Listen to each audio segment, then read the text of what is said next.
It's a remarkable apparatus, said the officer to the explorer, and gazed with a certain look of admiration at the device with which he was, of course, thoroughly familiar.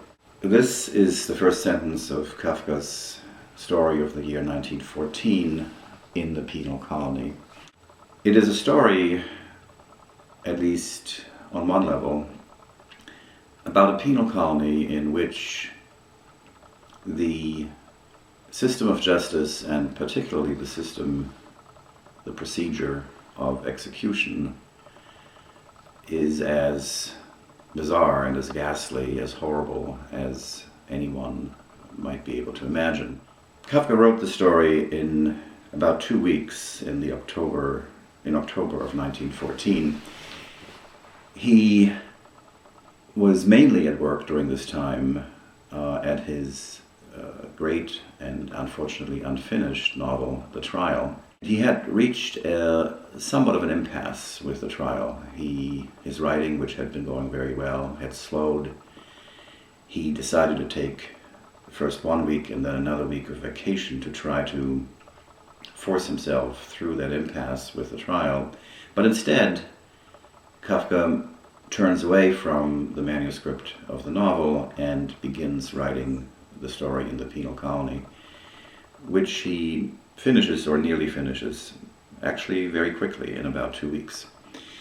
And indeed, the Penal Colony has it's related thematically and otherwise to the trial in a number of different ways. It is, of all of Kafka's stories, maybe the one that collects his major themes most comprehensively: the law, judgment, punishment, bureaucracies, power struggles, generational conflict, and even writing and reading are all important themes in the story. Another important theme, as it is in the trial, is the possibility or impossibility of understanding texts, or understanding the world, understanding legal structures, power structures, the world around one. Here we find ourselves in a colonial era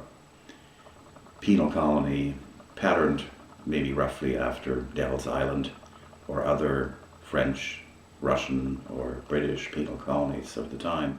The larger historical context, of course, is that in October 1914, World War I, that had initially been greeted by many people in Central European countries with considerable enthusiasm, had proved itself to be a brutal, mechanical form of slaughter that no one was particularly enthusiastic about anymore in the fall of 1914.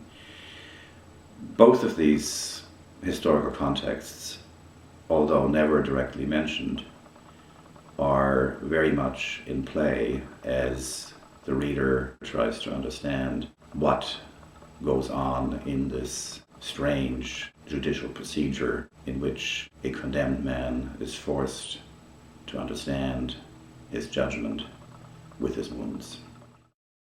From Amazon Kindle, Barnes & Noble Nook, and Apple iBookstore.